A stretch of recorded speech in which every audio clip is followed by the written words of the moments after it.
नमस्कार साथियों, मैं मनीष मेवाल आप सभी का आपके अपने चैनल में तहे दिल से स्वागत और अभिनंदन करता हूं। मैं उम्मीद करता हूं कि आप सभी शानदार, जबरदस्त और जिंदाबाद होंगे और आप सभी की कक्षा 12 की जो तैयारियां हैं वो बिल्कुल धमाकेदार चल रही होंगी। और इन्हीं धमाकेदार तैयारियों को और भी धांसू बनाने के लिए आज हम लोग पढ़ने जा रहे हैं कक्षा 12 की अर्थशास्त्र में समष्टि अर्थशास्त्र का अध्याय 4 आय और रोजगार निर्धारण, determination of income and employment पढ़ रहे हैं। और आज हमारा जो है इसका लेक्चर नंबर 9 है बच्चों। तो गुरुदेव, आज के लेक्चर में हम लोग क्या कवर करेंगे? तो आज लेक्चर को कवर करने से पहले आप लोग डाउनलोड करिए आपके अपने application learn and share arts को। ये एप्लीकेशन मार्केट में आ चुका है, प्ले स्टोर पर आ चुका है और इस एप्लीकेशन पे आप लोगों के लिए शानदार शानदार कोर्सेज अवेलेबल हैं। कक्षा 12 अर्थशास्त्र का, कक्षा 12 राजनीति विज्ञान का, कक्षा 12 भूगोल का, तीनों कोर्सेज अवेलेबल है। जो जो सब्जेक्ट आपके पास है आप वो कोर्सेज ले सकते हैं। और जैसे कि मैं अभी अर्थशास्त्र की बात कर रहा हूँ, सभी कोर्सेज में सभी सुविधाएं मिलेंगी। जैसे कि आपको डाउट सॉल्विंग ग्रुप मिलेगा, आपके जो भी डाउट्स होंगे आप वहां डाल सकते हैं, उनको सोल्व करा जाएगा। डाउट सॉल्विंग ग्रुप्स के अलावा आपको हैंड रिटन नोट्स मिलेंगे। ये जो वीडियो आती है इसकी पीडीएफ मिलेंगी, जिससे कि आपको वीडियो रोक रोक कर करके लिखना नहीं पड़ेगा। आपके ऑब्जेक्टिव टेस्ट होंगे, आपको मॉडल पेपर्स कराए जाएंगे क्लास 12 को ध्यान में रखते हुए। और भी ऐसी बहुत सारी सुविधाएं हैं जो आपको एप्लीकेशन पर मिलने वाली है, इन कोर्सेज में मिलने वाली है। इतनी सुविधाओं की सर फीस तो बड़ी भारी होगी। नहीं बच्चों, इतनी सारी सुविधाओं की जो फीस है वो बिल्कुल इतनी सी है, बहुत कम है। इतने से ही पैसे आपको पूरे सेशन के लिए देने हैं जितने कि आप 4-5 दिन में खाने पीने में खर्च कर देते हो। तो इसलिए कोई भी विद्यार्थी चूके ना। 100 मार्क्स का हमारा लक्ष्य है और उस लक्ष्य को पूरा अचीव करने के लिए मैं आपको जरूर सलाह देता हूं कि आप इन कोर्स से जुड़े, जिससे कि आपके हर डाउट क्लियर हो, आपका रिवीजन अच्छे से हो, नोट्स के थ्रू आपके टेस्ट टाइम टू टाइम आप दे सके और अपने आप को एनालिसिस कर सके। तो सर लेना मैं भी चाहता हूं ये कोर्स, तो क्या करूं? तो बच्चा इन 2 नंबरों पर कॉल करिए और कहिए कि मैम सर मुझे कोर्स चाहिए, आप प्लीज मेरा कोर्स स्टार्ट कर दीजिए। तो आप कोर्स लीजिए, आप कोर्स स्टार्ट कराइए, मैं लेक्चर स्टार्ट करता हूं। तो आज हम लोग टॉपिक में पढ़ेंगे पूर्ण रोजगार और अनैच्छिक बेरोजगारी। फिर हम बात करेंगे समग्र आपूर्ति। आज का मेन टॉपिक समग्र आपूर्ति है, एग्रीगेट सप्लाई है। तो चलिए शुरू करते हैं आज की लेक्चर, आज की कहानी। पूर्ण रोजगार, फुल एम्प्लॉयमेंट और अनैच्छिक बेरोजगारी, या जिसको हम लोग कहते हैं इनवॉलेंट्री अनएम्प्लॉयमेंट। देखो बच्चों, पहली बात तो रोजगार का अर्थ आप लोग समझिए। रोजगार का अर्थ क्या होता है? रोजगार का अर्थ पहले समझेंगे और फिर आगे बढ़ेंगे।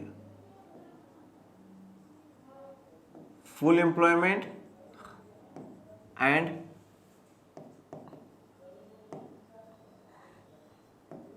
Involuntary unemployment. Full employment and involuntary unemployment मतलब पूर्ण रोजगार और अनैच्छिक बेरोजगारी। तो सबसे पहले तो ये जो रोजगार शब्द है, इस रोजगार शब्द का क्या अर्थ होता है, क्या मतलब है एम्प्लॉयमेंट का? एम्प्लॉयमेंट का मतलब ये है कि सीधे सा साधन अगर मैं कहूं कि मेरे पास मेरे जीवन यापन करने के लिए, मुझे मेरा जीवन जीने के लिए मेरे पास कोई ना कोई आय का साधन है, सोर्स ऑफ इनकम है। मतलब मेरे पास कोई ऐसा साधन है जहां से मैं पैसा कमाता हूं और अपनी जो जरूरत है, रोटी कपड़ा मकान की जो आवश्यकता है, जो जरूरत है, उन जरूरतों को मैं पूरा कर लेता हूं। मतलब सीधा सा अगर रोजगार कहे तो मेरे पास आय का साधन हो और आय के साधन के लिए मैं जो भी काम कर रहा हूं वो मेरा रोजगार होगा। अगर मैं कोई काम कर रहा हूं इसका मतलब मैं एम्प्लॉयड हूं, मैं काम कर रहा हूं, मैं कर्मचारी हूं। ठीक है, ये पूर्ण रोजगार की भावना आ जाती है। अब बात करते हैं बेरोजगार या अनएम्प्लॉयड की।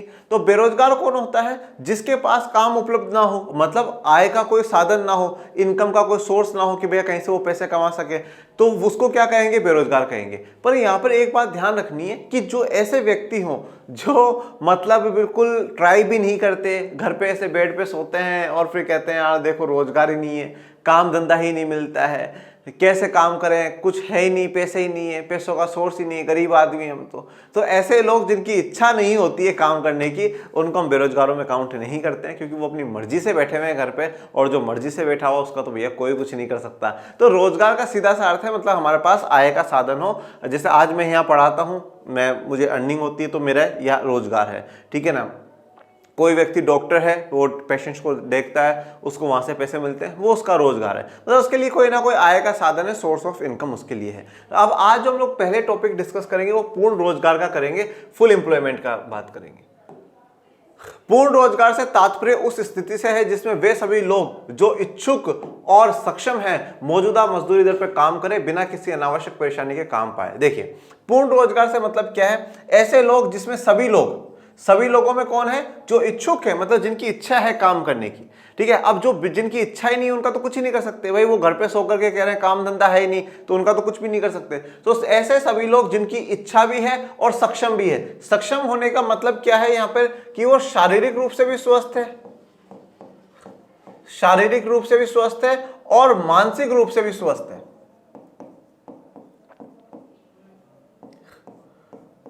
मतलब शरीर से तो स्वस्थ है ही वो, और मानसिक रूप से मतलब मेंटली भी वो ठीक है। मतलब उनमें कोई किसी प्रकार की ऐसी बीमारी नहीं है जिसके कारण कि भैया वो काम नहीं कर सकते। आज किसी प्रकार से वो शारीरिक रूप से या मानसिक रूप से कोई व्यक्ति दुखी होता है तो हम कह देते हैं हाँ यार, अब ये व्यक्ति तो कैसे काम करेगा।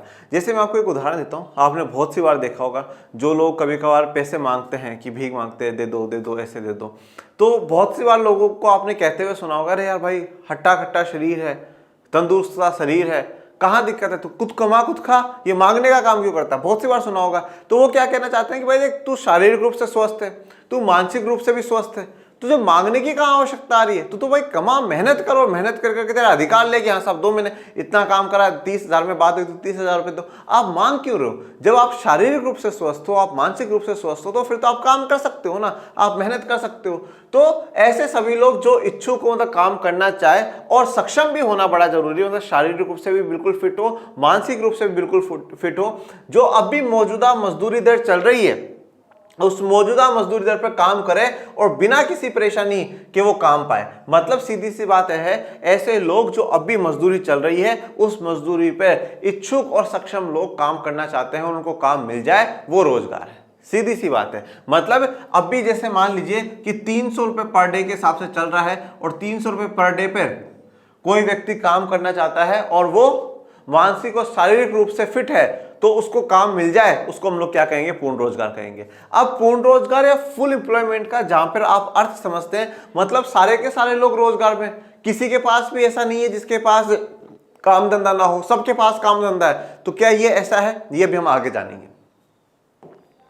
आमतौर पर पूर्ण रोजगार शब्द का अर्थ है कि कोई बेरोजगारी नहीं है, यानी सभी को काम मिलता है। तो अगर हम ये जो पूर्ण रोजगार है इस शब्द को देखें तो इसका मतलब तो हो गया कि कोई भी बेरोजगारी नहीं है। मतलब सारे के सारे लोग, जितना भी लोग इच्छुक है और सक्षम है काम करने के, सबको काम धंधा मिला हुआ है, सबके पास आय का साधन है, यही हो गया पूर्ण रोजगार, यानी सभी को काम मिलता है। इसका मतलब है श्रम की मांग उसकी आपूर्ति के बराबर है। क्या कहना चाहता है? श्रम मतलब लेबर, काम करने वाले।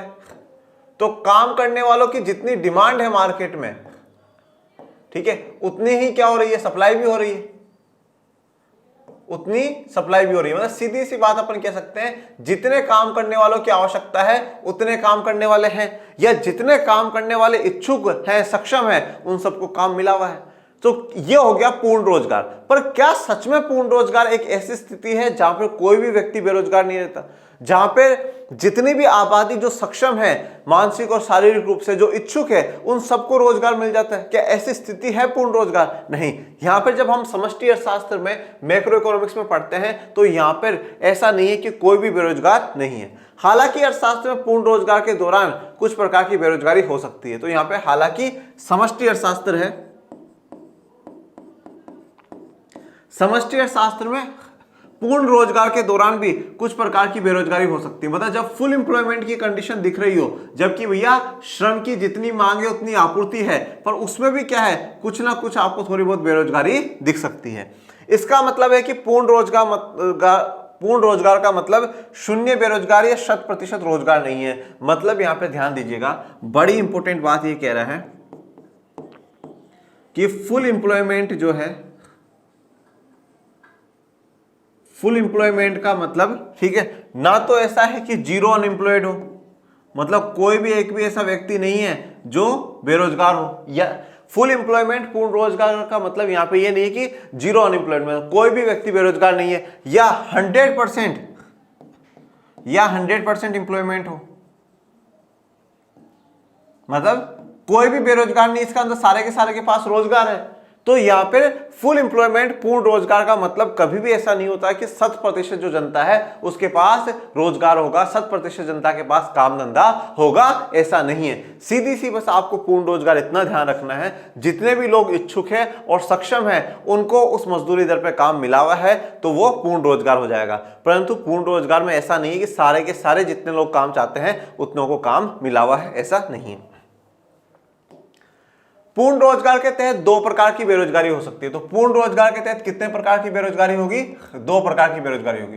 पहली जो बेरोजगारी है बच्चों, उसको हम लोग कहते हैं फ्रिक्शनल अनएम्प्लॉयमेंट। कौन सी अनएम्प्लॉयमेंट? Frictional unemployment. इसको आंशिक बेरोजगारी भी कहा जाएगा। कौन सी बेरोजगारी कहा जाएगा? आंशिक बेरोजगारी। दूसरी होती है बच्चों स्ट्रक्चरल अनएम्प्लॉयमेंट, जिसको संरचनात्मक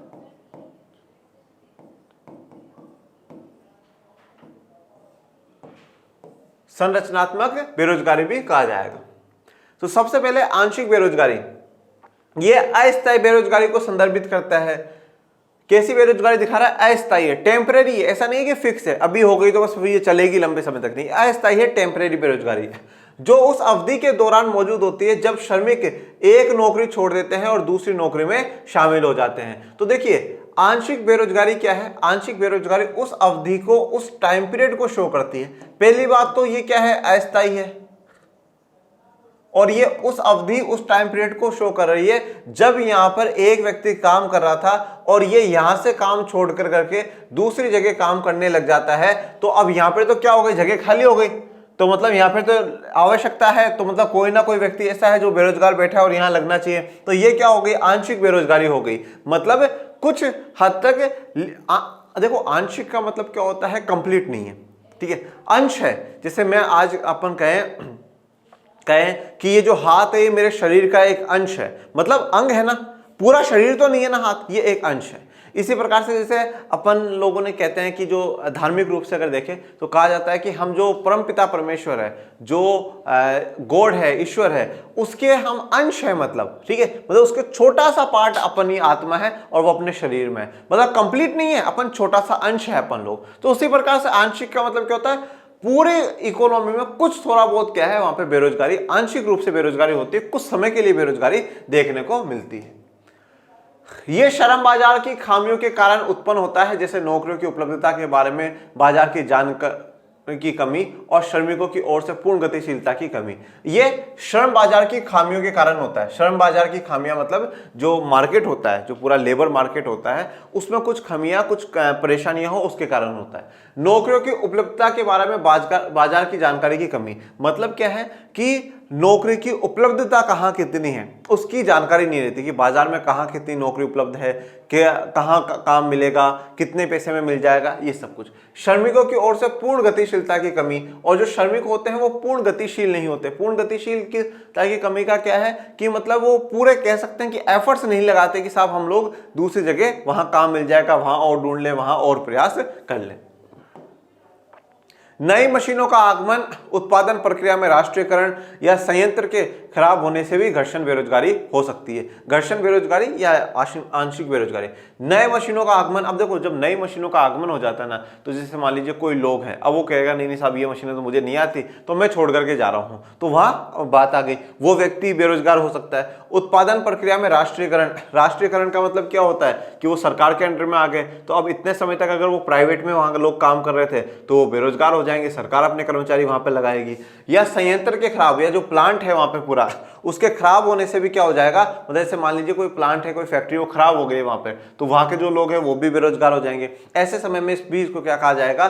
घर्षण बेरोजगारी या आंशिक बेरोजगारी कहा जाएगा। अब दूसरी है संरचनात्मक बेरोजगारी।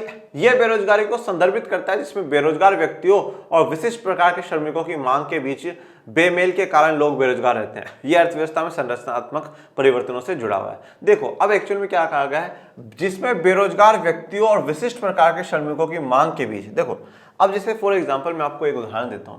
जैसे आज मान लीजिए कि आपके स्कूल में मैथ्स टीचर की आवश्यकता है। एक उदाहरण के तौर पे कह रहे हैं, जैसे कि 10th तक के बच्चों को पढ़ाने के लिए एक मैथ्स टीचर की आवश्यकता है।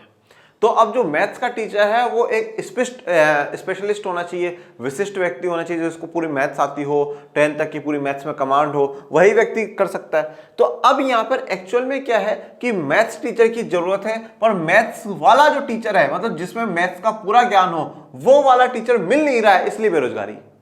मतलब सीधी सी बात यह है, जैसा कंपनी चाहती है, जिस स्पेशलाइज्ड नॉलेज के साथ कंपनी चाहती है, उस स्पेशलाइज्ड नॉलेज का व्यक्ति उनको नहीं मिल रहा है, इसलिए बेरोजगारी देखनी पड़ रही है। मतलब जैसा टैलेंट का व्यक्ति हम चाहते हैं, वैसा टैलेंट का व्यक्ति नहीं मिल रहा, इसलिए कभी कभार कह दिया जाता है कि टैलेंट वाले लोग कम है, कि देखिए इतने बड़े में टैलेंट के लोग मिल ही नहीं रहे हैं। तो ये बेरोजगारी संदर्भित करती है जिसमें बेरोजगार व्यक्ति और विशिष्ट प्रकार के श्रमिकों की मांग के बीच में बेमेल है। मतलब बेरोजगार व्यक्ति है और विशिष्ट प्रकार के जो श्रमिक है उनकी मांग के बीच में बेमेल है। मतलब विशिष्ट प्रकार के श्रमिकों की मांग है परंतु वैसे व्यक्ति उनको नहीं मिल रहे हैं।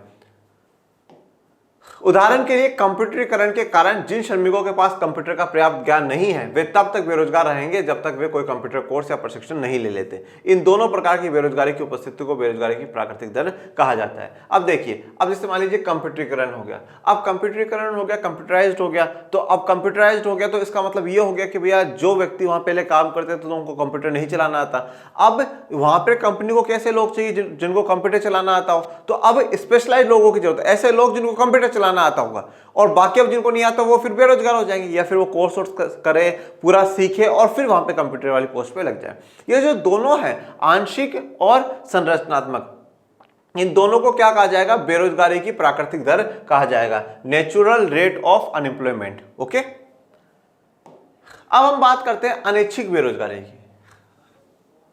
अभी तो रोजगार की बात करी, अब हम बात कर रहे हैं अनैच्छिक बेरोजगारी, जिसको कहा जाता है इनवॉलेंट्री अनएम्प्लॉयमेंट। देखिए, वॉलेंट्री का और इनवॉलेंट्री का अर्थ समझिए। अब भी हम लोग वॉलेंट्री एम्प्लॉयमेंट भी पढ़ेंगे, ऐच्छिक बेरोजगारी है वो भी पढ़ेंगे। इनवॉलेंट्री का मतलब होता है हम अपनी इच्छा से नहीं करते हैं, अनैच्छिक है भैया, मेरी इच्छा नहीं थी फिर भी हम नहीं करा, ठीक है ना।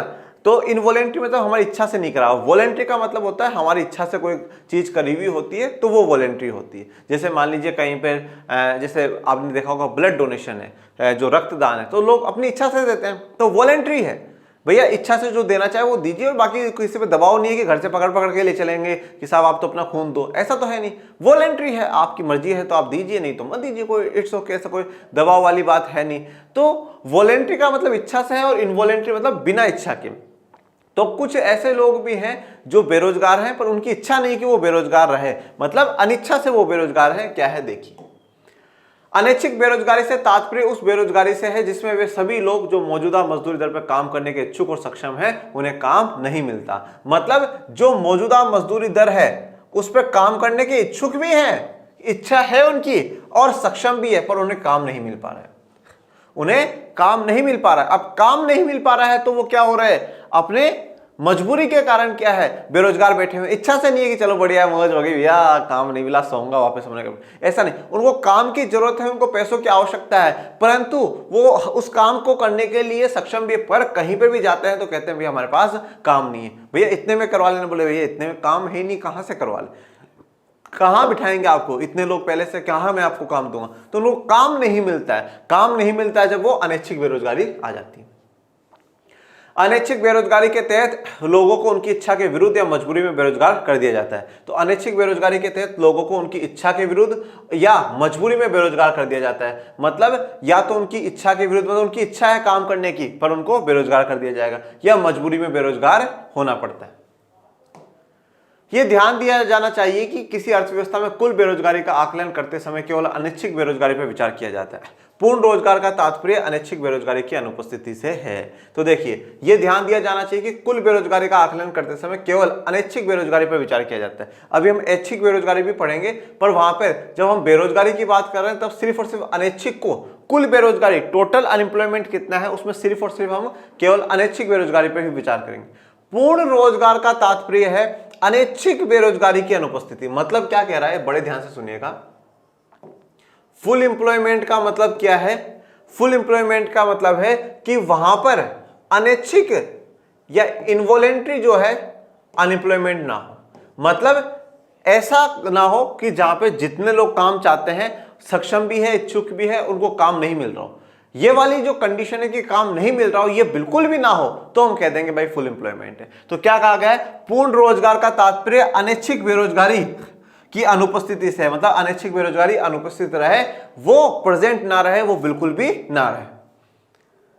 अब बात करते हैं स्वैच्छिक बेरोजगारी। स्वैच्छिक मतलब इच्छा से, अपनी इच्छा से, स्व इच्छिक मतलब स्व मतलब सेल्फ, तो खुद की इच्छा से बेरोजगार बैठे हैं भैया, घर पे सोना है इसलिए बेरोजगार है। किसी अर्थव्यवस्था में ऐसे कुछ लोगों को ढूंढना हमेशा संभव होता है जो कोई उत्पादक कार्य करने के इच्छुक नहीं होते हैं, भले ही वे शारीरिक और मानसिक रूप से स्वस्थ हो। तो आप कोई भी अर्थव्यवस्था हो उसमें ऐसे लोगों को ढूंढ सकते हैं जो बिल्कुल शारीरिक रूप से भी स्वस्थ हैं, सक्षम भी हैं, पर इच्छा नहीं है यार। इतनी भयंकर धूप में कौन बाहर जाएगा, नहीं करना काम धंधा, अरे यार इतनी ठंड हो रही है, अरे भाई भाई भाई नहीं नहीं नहीं। तो वो लोग बेरोजगार इसलिए नहीं है कि मार्केट में काम नहीं है, वो बेरोजगार इसलिए है क्योंकि उनके अंदर डिमांड नहीं है, उनकी मांग नहीं होती कि काम धंधा करे। अरे नहीं यार, कमा रहे ना, पापा कमा रहे हैं, दे देंगे महीने के 500-700 रुपये, हो जाएगा गुजारा। ये देखो सोऊंगा यहाँ पर अभी बेड पर और बढ़िया मोबाइल देखूंगा, 3-4 मूवी देख ली, ये बढ़िया खा लिए पी लिए सो लिए। कौन इतनी धूप में जाएगा काम धंधा ढूंढने का, मतलब वो अपनी इच्छा से बेरोजगार है, सीधी सी बात है। मतलब कंडीशंस के कारण नहीं है, भगवान ने उनको बिल्कुल शारीरिक रूप से स्वस्थ कर रखा है, मानसिक रूप से स्वस्थ कर रखा है, पर वो तो उन्होंने तो मतलब आप सीधा सा कह सकते हो, अगर हम अपनी आम भाषा में कहें तो कामचोर व्यक्ति है ये लोग ठीक है ना, कामचोर व्यक्ति है ये लोग, इनकी काम करने की बिल्कुल भी इच्छा नहीं मांगती, तो इसलिए बोले अरे नहीं नहीं नहीं कौन काम करेगा। और ऐसे बहुत से लोग आप लोगों ने देखे होंगे जो मतलब कमाते ही नहीं है, बस सारे दिन घर पर ही रहते हैं, स्वस्थ है फिर भी घर पर ही रहते हैं, वो कुछ करते नहीं है, तो वो स्वैच्छिक बेरोजगारी। स्वैच्छिक बेरोजगारी उस स्थिति को संदर्भित करती है जब कोई व्यक्ति बेरोजगार होता है क्योंकि वो मौजूदा मजदूरी दर पर काम करने को तैयार नहीं होता, तो वह मौजूदा जो मजदूरी दर अभी चल रही है उस पर काम करने को तैयार नहीं है। देखो बच्चों, एक्चुअल में क्या है कि जिस व्यक्ति को सच में पैसों की रिक्वायरमेंट होती है, सच में जरूरत होती है ना, वो अगर मान लीजिए कि मैं सोचता हूँ कि मुझे इस काम के लिए 10,000 रुपये मिलने चाहिए, पर मैं जब वहाँ गया और मुझे कहा कि यार भैया देखो 10 तो नहीं दे पाएंगे, 8 ही देंगे आपको, करना है तो बताओ। अब मैं ये सोचता हूं कि यार कुछ नहीं आने से अच्छा तो है 8 तो आए कम से कम, तो 8,000 भी ले लेते हैं क्योंकि मुझे जरूरत है पैसों की, तो इसलिए 8,000 रुपये अपन ले लेंगे। तो काम सच में जरूरत होगी तो वो व्यक्ति कम रेट में भी काम कर लेगा, कैसा भी काम हो वो कर लेगा। पर अगर जिस व्यक्ति के काम करने की इच्छा ही नहीं होगी ना, चाहे फिर आप उसको 10,000 की जगह 15,000 का भी ऑफर करोगे ना, तो भी वो नहीं करेगा। तो यहाँ पर ये कहना चाहता है कि जो मजदूरी चल रही है उस पर काम करने को तैयार नहीं है, इसका मतलब ये हो गया कि उसके काम करने की इच्छा ही नहीं है। भाई बाकी उस मजदूरी दर पे दुनिया भी तो कर रही है, तो आप भी कर लीजिए। अगर सच में जरूरत है तो वो व्यक्ति करेगा, नहीं तो वो व्यक्ति भी नहीं करेगा काम। बेरोजगारी के आकार का अनुमान लगाते समय स्वैच्छिक बेरोजगारी को नहीं गिना जाता। तो अब देश में कुल कितनी बेरोजगारी है, तो इसका जब हम आकार पता लगाएंगे कितने लोग बेरोजगार है, तो उसमें स्वैच्छिक बेरोजगारी को नहीं गिना जाता। ठीक है, अब आ जाते हैं श्रम बल की बात करते हैं। श्रम बल या लेबर फोर्स, आपने कभी ये सोचा होगा कि हम जब ये कह रहे हैं कि कंप्लीट बेरोजगारी है, कंप्लीट रोजगार है, तो इस लेबर फोर्स में काउंट हो कौन रहा है, किनको हम इस श्रम बल में काउंट कर रहे हैं। देखो बच्चों, एक चीज समझिएगा कि आपने क्लास 9th की ज्योग्राफी में अध्याय 6 में पढ़ा होगा, एक वर्किंग पॉपुलेशन होती है। वर्किंग पॉपुलेशन मतलब काम करने वाली जनसंख्या है। अगर आप जनसंख्या को 3 भागों में बांट सकते हैं, एक जनसंख्या का जो वर्ग होता है वो 0 से 15 या 18 वर्ष तक का होता है। ठीक है, जिसको हम लोग बालक मानते हैं, बच्चे मानते हैं कि साहब बच्चे, जैसे आज आप लोग हो तो आप बच्चे हो। उसके बाद अगर अपन माने दूसरा जो वर्ग आ जाता है वो 18 से, मान लीजिए 18 से लेकर के 59-60 तक के बीच का होता है। तीसरा जो है बच्चों वो है 59 से ज्यादा साल का। अब देखो, अब जैसे ये जो 15 या 18 से नीचे के जो बच्चे हैं, जैसे आज आप लोग हो, अब आपके माता पिता ये तो कहेंगे नहीं जा बेटा कमा करके ला, निकल बाहर मकानों से और ढूंढ के आ काम, ठीक है, महीने के 5,000 10,000 20,000 रुपए कमा करके लाएगा, नहीं बोल सकेंगे क्योंकि अभी आप उस अवस्था पे नहीं हो कि आप लोग काम धंधा करो। ठीक है, तो इसलिए काम धंधा करने वाली पॉपुलेशन ये भी नहीं है। अब अगर आज आपके घर में आपके दादाजी हैं, दादी जी हैं, जो 60 साल से ऊपर की एज में जो भी व्यक्ति है, तो आज आपके पापा मम्मी उनको तो बोलते नहीं होंगे कि पिताजी पैसों की बहुत जरूरत है तो इसलिए काम करा करो, आप भी कोई काम धंधे पर जाया करो। मम्मी आप मतलब आपकी दादी जी को, मम्मी देखो पैसों की बहुत जरूरत है, आप भी कोई काम धंधा करा करो, नहीं बोलेंगे ना, क्योंकि वो काम धंधा कर करके फ्री हो चुके हैं और अब उनकी इतनी क्षमता नहीं है कि वो कोई काम धंधा करे। तो ये वाली जो पॉपुलेशन है ये भी काम धंधे वाली नहीं है। तो सिर्फ और सिर्फ जो वर्किंग पॉपुलेशन होती है ना वो ये होती है बच्चों, जिसमें अभी मैं हूं ठीक है, जिसमें अभी हम लोग हैं, मतलब हम इससे तो निकल गए बाहर और इससे अभी तक पहुंचे नहीं है, और भगवान जाने वहां तक पहुंचेंगे या नहीं पहुंचेंगे, पर अब भी इसमें है। तो मतलब हमारे ऊपर जिम्मेदारी होती है जॉब करने की, काम धंधा करने की। तो अब ये वाली जो एज ग्रुप है ना, इस पर इनकी भी जिम्मेदारी है, क्योंकि इन्हीं के तो बच्चे हैं ये लोग, है ना, इन्हीं के तो बच्चे हैं, और इस पर इनकी भी जिम्मेदारी है। क्यों? क्योंकि ये इनके माता पिता है। तो भैया पहले माता पिता ने इनको पाला था, तो अब बुढ़ापे में उनका ध्यान रखना भी तो इनकी जिम्मेदारी बनती है। तो मतलब जो पॉपुलेशन जो काम करने वाली है वो सिर्फ और सिर्फ ये है। तो जब हम ये बात करते हैं, लेबर फोर्स की बात करते हैं, हम ये कहते हैं लेबर फोर्स या श्रम बल का मतलब क्या हो गया, काम करने वाली जनसंख्या कौन सी है। तो काम करने वाली जो जनसंख्या होती है वो यह होती है बच्चों, ये वाली जनसंख्या है, क्योंकि ये भी काम नहीं कर सकते और वो भी काम नहीं कर सकते, और दोनों से करवाते हुए अच्छा भी नहीं लगता है, ठीक है ना। तो और देखो एक बात और बता दो पहले सूचना में प्रसारित कर देता हूं, घर पर मम्मी के द्वारा कराया गया कोई भी काम इसमें काउंट नहीं होते हैं। तो इसलिए कभी भी गलती से भी कोई घर पर मम्मी को ये ना बोल दे कि हमें तो मनीष सर ने बोला है इस एज के हैं तो कोई काम नहीं करना है तो बिल्कुल भी ऐसा नहीं, माता पिता से किसी भी प्रकार का कोई रिस्क ना लिया जाए, नहीं तो कल को पता चला कि आप लोग 2 दिन तक क्लास नहीं ले पाए क्योंकि मम्मी ने चप्पल से डिशुम डिशुम डिशुम डिशुम आप लोगों का कर दिया है। मनीष सर की जिम्मेदारी नहीं होगी, ठीक है। ये सिर्फ और सिर्फ घर से बाहर निकल कर के पैसे कमाने वाले कामों के लिए। घर में अगर मम्मी ये भी कह रही है कि बेटा बर्तन साफ कर दे तो करने हैं, ठीक है ना तो मम्मी से मजाक नहीं। पूर्ण रोजगार की अवधारणा को केवल श्रम बल यानी कामकाजी आबादी के संदर्भ में समझाया गया है, न कि कुल आबादी के संदर्भ में। तो पूर्ण रोजगार की जो अवधारणा है उसको सिर्फ और सिर्फ कामकाजी जो आबादी है, जो काम करने वाली आबादी, मतलब ये वाला जो ग्रुप है, इस आबादी में ही समझाया गया है, न कि कुल आबादी में। कुल आबादी में तो ये भी आते हो, आप भी हो, ये भी है और ये भी है, पर कामकाजी वाली जो आबादी है, वर्किंग पॉपुलेशन जो है वो यही है। श्रम शक्ति से तात्पर्य जनसंख्या के उस हिस्से से है जो शारीरिक और मानसिक रूप से सक्षम है और साथ ही काम करने के इच्छुक भी है। श्रम शक्ति या लेबर फोर्स जो कह रहे हैं उससे जनसंख्या के उस हिस्से की बात कर रहे हैं जो शारीरिक और मानसिक रूप से सक्षम भी है और काम करने के इच्छुक भी है। देखो अब यहाँ पे 2-3 बातें ध्यान दो। पहली बात तो जनसंख्या के उस हिस्से से है जो शारीरिक और मानसिक रूप से सक्षम भी है, मतलब पहली बात तो इन दोनों को तो आप वैसे ही बाहर कर दो, 0 से 18, 15, 18 तक वाले और ये 59 से ऊपर वाले, इनको तो आप वैसे ही बाहर कर दो। तो कामकाजी आबादी में ये लोग आ गए। अब इनमें भी ऐसे लोग जो सक्षम हो और इच्छुक भी हो। सक्षम का मतलब शारीरिक या मानसिक रूप से बिल्कुल तैयार हो। अब आज कोई व्यक्ति बीमार हो रखा है, कोई व्यक्ति मानसिक रूप से ठीक नहीं, तो उसको तो ये कहा नहीं जाएगा कि यार जा तू काम धंधा करके आ, ठीक है, नहीं कहेंगे ना। तो ऐसे भी नहीं, सक्षम हो। दूसरी बात, जो अपनी इच्छा से बेरोजगार बैठे हैं उनको भी हम यहाँ पे काउंट नहीं करते हैं। तो सक्षम हो और इच्छुक हो ऐसे लोगों को ही श्रम शक्ति में काउंट किया जाता है। इसका मतलब है बच्चों और बूढ़ों पर विचार नहीं किया जाएगा क्योंकि उन्हें पूर्ण रोजगार के दौरान भी नियोजित नहीं किया जाना चाहिए। देखिए यहाँ पे बच्चों को और बूढ़ों को काउंट नहीं करेंगे क्योंकि जब पूर्ण रोजगार की हम लोग बात कर रहे हैं तो वहां पर भी उनको नियोजित मतलब उनको काम पर नहीं लगाया जाना चाहिए, क्योंकि एक तरफ बच्चे हैं, ठीक है, और दूसरी तरफ वह बुजुर्ग हैं, तो उनसे काम करवाना ठीक नहीं लगेगा। ओके, तो ये अपना रोजगार वाला जो कॉन्सेप्ट था वो हो गया।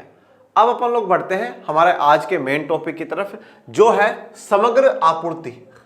आज का जो मेन टॉपिक है वो है बच्चों समग्र आपूर्ति। अभी तक जो आप लोगों ने पढ़ा वो डिमांड के बारे में पढ़ा। आज अपन पढ़ेंगे एग्रीगेट सप्लाई के बारे में। आज का जो हमारा टॉपिक है वो है समग्र आपूर्ति या एग्रीगेट सप्लाई, या ब्रैकेट में इसको लिखा जाता है एएस। ये समग्र आपूर्ति या एग्रीगेट सप्लाई क्या होती है अपन वो समझेंगे, और फिर आज इस लेक्चर में जब एग्रीगेट सप्लाई आप लोग समझ लोगे तो अगले लेक्चर में हम एग्रीगेट डिमांड और एग्रीगेट सप्लाई के बीच में इक्विलिब्रियम का पॉइंट जानेंगे, साम्य बिंदु की चर्चा हम लोग करेंगे कि कब हमारी जो इकोनॉमी है साम्य पर होती है, इक्विलिब्रियम पर होती है। एग्रीगेट डिमांड के बारे में आपने पूरा पढ़ लिया है, एग्रीगेट सप्लाई के बारे में पढ़ लोगे तो जो नेक्स्ट लेक्चर है वो आपके लिए बड़ा आसान हो जाएगा। तो चलिए एग्रीगेट सप्लाई के बारे में जानते हैं।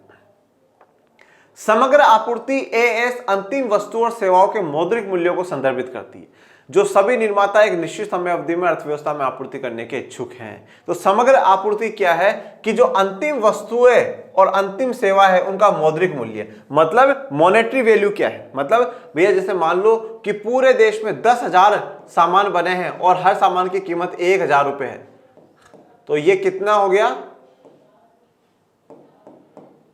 1 करोड़ रुपए जो है वो क्या हो गए, एग्रीगेट सप्लाई हो गई, कि 1 करोड़ रुपए की एग्रीगेट सप्लाई हुई है। तो अंतिम वस्तु और सेवाओं के मौद्रिक मूल्य को संदर्भित करती है, जो कि सभी निर्माता एक निश्चित समय अवधि में, मतलब एक टाइम पीरियड के अंदर अंदर पूरी अर्थव्यवस्था में सप्लाई करने के लिए इच्छुक है कि साहब इस पूरे साल में हम इतना सप्लाई कर देंगे, इतना सामान बना देंगे।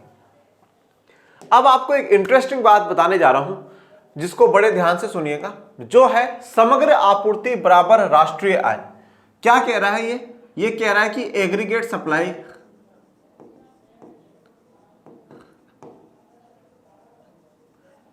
सप्लाई बराबर वाई, मतलब जो आय है, इनकम है, और यहां पे जो हम इनकम की चर्चा कर रहे हैं वो राष्ट्रीय आय की चर्चा कर रहे हैं, नेशनल इनकम की चर्चा। ये कह रहा है एग्रीगेट सप्लाई बराबर वाई, मतलब समग्र जो आपूर्ति है वो इनकम के बराबर होगी, नेशनल इनकम राष्ट्रीय आय के बराबर होगी। कैसे होगी वो देखो। अब आप सभी को पता है जो सप्लाई होती है, मतलब उत्पादन जो हो रहा है, प्रोडक्शन जो हो रहा है, उस उत्पादन के कुछ कारक होते हैं बच्चों, जैसे कि भूमि, लैंड, लेबर, श्रम, पूंजी और एक जो है मालिक, ये लोग होते हैं। ये पढ़ रखा है आपने, मैंने बहुत बार आप लोगों को पढ़ा रखा है, भूमि, श्रम, पूंजी और मालिक। अब ये सारे के सारे लोग, मतलब ये भूमि का प्रयोग करेंगे, श्रम का, पूंजी का, मालिक का, इन सब का प्रयोग कर करके किसी वस्तु का उत्पादन करा जाएगा। जिस भी वस्तु का उत्पादन करा गया है वो बेचने के लिए करा गया है, जिस भी वस्तु का उत्पादन करा गया है वो बेचने के लिए करा गया है। जैसे मान लीजिए आज मैं कुर्सी बनाने वाली कंपनी का मालिक हूं, तो मैंने 1000 कुर्सियां बनाई, 1000 कुर्सी बनाई और हर कुर्सी की कीमत 500 रुपए थी। तो 500 रुपए जो उस कुर्सी की कीमत थी, तो मतलब मेरे पास 5 लाख रुपए आ गए। तो जैसे कुर्सियां बनकर के तैयार हुई, मैंने 5 लाख की कुर्सियां बेच दी और 5 लाख रुपए मेरे पास आ गए। तो क्या ये 5 लाख पूरे के पूरे मेरे हैं? अब एक बार ये और सोचिएगा, मेरी बात और पूरे ध्यान से सुनिएगा, कि पूरी इकोनॉमी में जैसे मैं ही एक निर्माता हूं, तो अब मेरे पास 5 लाख रुपए है, तो ये जो 5 लाख रुपए हैं, तो ये क्या सारे के सारे मेरे हैं? बोलोगे नहीं सर, आपके अकेले के कैसे हैं? आप भूमि वाले को किराया दोगे, रेंट दोगे? बोले हाँ बिल्कुल सही बात है।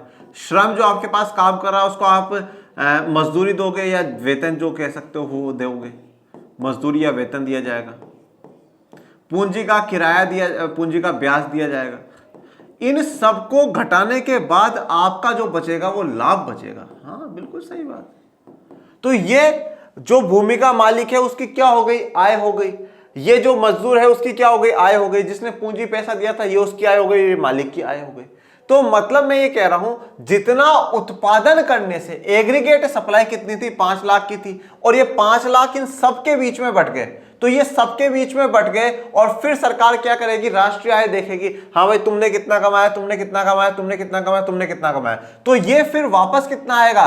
टोटल 5 लाख रुपए आएगा। तो यहां पर एग्रीगेट सप्लाई मेरी कितने की हुई थी? 5 लाख की हुई थी, और मेरी इनकम भी कितने की हो गई? पूरे देश की इनकम कितने की हो गई? 5 लाख की हो गई। तो हो गया ना भाई। तो एग्रीगेट सप्लाई बराबर वाई है, एग्रीगेट सप्लाई बराबर राष्ट्रीय आय है। मतलब दोनों एक ही चीज है, समग्र आपूर्ति बराबर राष्ट्रीय आय है। ओके, जब एएस को, ठीक है, आप इसको यूं भी लिख सकते हैं, एएस को भौतिक शब्दों में व्यक्त किया जाता है तो यह वस्तु और सेवाओं का अर्थव्यवस्था में कुल उत्पादन को संदर्भित करता है। तो वस्तु और सेवाओं का अर्थव्यवस्था में जो कुल उत्पादन है, टोटल प्रोडक्शन है, उसको दर्शाता है। हम जानते हैं कि कुल उत्पादन का मूल्य उत्पादन के कारकों के रूप में वितरित किया जाता है। तो अब जो कुल उत्पादन हुआ है, जो भी आपका टोटल प्रोडक्शन हुआ है, उससे जो भी मूल्य आया है उसको क्या करा जाएगा, वितरित कराया जाएगा, किराया दिया जाएगा। किराया किसका, जो भूमि आपने ले रखी है। मजदूरी किसको, जो श्रम आपके पास काम कर रहा है। ब्याज किस चीज का, जो आपने पूंजी उधार ले रखी है। और लाभ किसका, मालिक का। तो जो उत्पादन से आपको पैसा प्राप्त हुआ है उसको क्या कर दिया गया, वितरित कर दिया गया। इन कारक आय का कुल योग अर्थात किराया प्लस मजदूरी प्लस घरेलू और राष्ट्रीय स्तर पर ब्याज जो आपने लिया है और प्लस लाभ, इन सबको मिलाकर करके क्या कहा जाएगा, राष्ट्रीय आय कहा जाएगा। राष्ट्रीय आय क्या है कि हम सभी जो लोग काम कर रहे हैं उसकी इनकम जोड़ ली जाए। और सारी इनकम कहां से आ रही है, जितना प्रोडक्शन हो रहा है, जितना सामान बिक रहा है, उतने ही पैसे आ रहे हैं, उतने बढ़ जाते हैं। और फिर जब मेरे पास इनकम आए, फिर वापस मैं किसी चीज की डिमांड करूंगा, फिर वो उनके पास चले जाएंगे, फिर प्रोडक्शन होगा, फिर हमारे पास आएंगे। ये तो सर्कल है, ये तो पूरा चलता रहता है। ठीक है, तो ये राष्ट्रीय आय आ जाएगी। तो हम कह सकते हैं कि कुल आपूर्ति एएस और राष्ट्रीय आय वाई एक ही चीज है। तो देखिए, कुल आपूर्ति एएस एग्रीगेट सप्लाई बराबर वाई। ठीक है, हाँ या ना तो बोलिए कि AS is equal to Y, aggregate supply मतलब बराबर वाई। और अभी तक मैं आपको एक कॉन्सेप्ट पढ़ाता हुआ आ रहा था, इसको यहां पे छुपा दो। और वाई बराबर सी प्लस एस, y बराबर सी प्लस एस, मतलब एग्रीगेट सप्लाई इनकम के बराबर है। और इनकम किसके बराबर है, या तो आप उपभोग करोगे या आप बचत करोगे। मतलब जब मैं ये लिखता हूं कि एग्रीगेट सप्लाई बराबर y, पहला पॉइंट।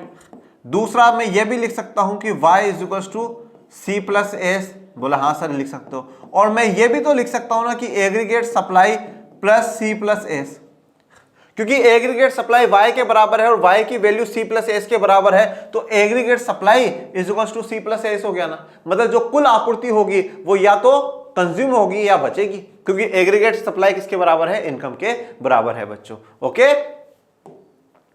अब समग्र आपूर्ति एएस या राष्ट्रीय आय वाई के घटक कंपोनेंट क्या है उसकी चर्चा कर लीजिए।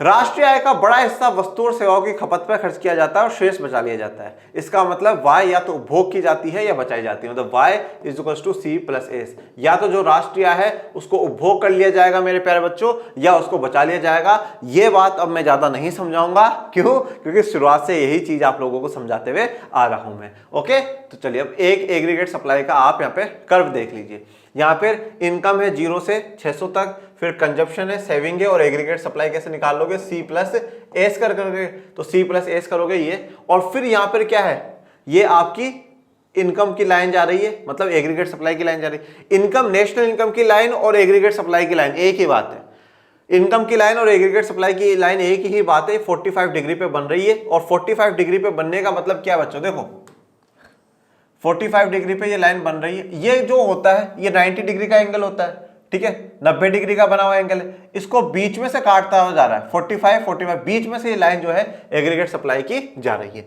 ओके, तो ये हमारा एग्रीगेट सप्लाई का टॉपिक था। अब आगे जो हम लोग जानेंगे वो एक जो साम्य बिंदु है, जो इक्विलिब्रियम वाला पॉइंट है, उसकी चर्चा करेंगे आगे के लेक्चर में। और बच्चों, ये आप लोगों के लिए शानदार कोर्सेज है, और मैं पूरे विश्वास के साथ कहता हूं कि अगर आप इन कोर्सेज से जुड़ते हैं तो आपके 100 मार्क्स कहीं नहीं जाएंगे, पूरे में से पूरा आएंगे, आधा नंबर भी नहीं कटेगा। अब भी काफ़ी बार क्या होता है कि आप कमेंट बॉक्स में डाउट लिखते हैं और करते हैं, बट क्या होता है कि एक एक वीडियो को चेक करना कि हाँ साहब मेरे पीछे वाले कमेंट पे वीडियो पे कोई डाउट आया है या नहीं आया है, तो ये चेक करना बड़ा मुश्किल होता है। पर वहाँ पर क्या होगा, टेलीग्राम पर आपका एक डाउट ग्रुप बन जाएगा। डेली में अभी 10th के भी बने हुए हैं, 9th का भी बना हुआ है, तो मैं डेली चेक कर लेता हूँ, हाँ साहब आज 11th वाले में ये डाउट आया, 12th वाले में ये डाउट आया। तो इसलिए आप लोग इस कोर्स से मत चूकिए। अब सिर्फ और सिर्फ कुछ महीने अपने बोर्ड एग्जामिनेशन में रह गए हैं, तो अपने जो मेहनत है उसको 4 चांद लगाने के लिए आप इन कोर्सेज से जुड़िए। मैं विश्वास के साथ कहता हूं कि आपके नंबर बहुत अच्छे आएंगे। तो आप इन 2 नंबर पे कॉल करिए, अभी कॉल करिए और टीम से कोर्स चालू कराइए। और चलिए, कोई समस्या हो तो कमेंट बॉक्स में मेंशन करिएगा। बाकी मेरे प्यारे विद्यार्थियों, पढ़ते रहिए, आगे बढ़ते रहिए, और आपके अपने चैनल लर्न एंड आर्ट्स को ज़्यादा से ज़्यादा लाइक शेयर सब्सक्राइब करते रहिए। और मैं मिलूंगा आपको नेक्स्ट लेक्चर में, तब तक के लिए थैंक यू सो मच। जय हिंद, जय भारत।